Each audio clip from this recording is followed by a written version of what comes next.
Iba pang balita, 4 ang patay sa salpukan ng trailer truck at kotse sa Dasmariñas, Cavite kaninang madaling araw. Ayon sa mga residente, ilang beses nang may nadisgrasya sa pinangyarihan ng aksidente dahil sa pakurbang kalsada roon. May ulat on the spot si Victoria Tulad. Victoria? Rafi, wala nang ang buhay ang 4 na lalaking sakay ng isang kotse matapos makabanggaan ng trailer truck dito sa Dasmariñas, Cavite.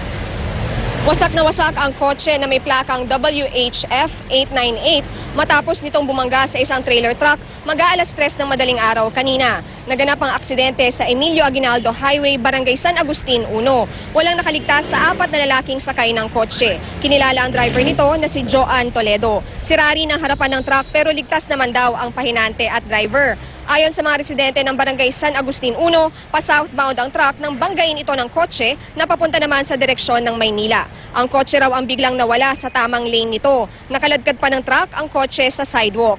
Inabot din daw ng pasado alas 5 ng madaling araw bago natanggal ng mga rescuer ang bangkay. Dinala na sa punerarya ang mga ito. Ayon sa mga residente, ilang beses na nagkakaroon ng aksidente sa kanilang lugar dahil pakurba ang kalsada.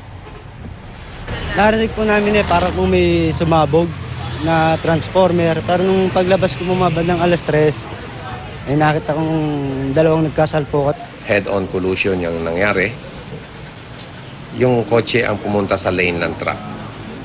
So kinakailangan pa namin putulin yung bubong, tanggalin isa-isa ang pintuan, and then i-cut yung chassis niya para matwist yung sasakyan at mabunot namin isa-isa. Rafi, ayon sa mga rescuer, wala namang amoy alak sa mga lula ng kotse. Samantala, nasa kustodiya na ng mga pulis ang driver ng trailer truck at susubukan din natin siyang makapanayam. At yan muna ang latest mula rito sa Cavite. Balik sa iyo, Rafi.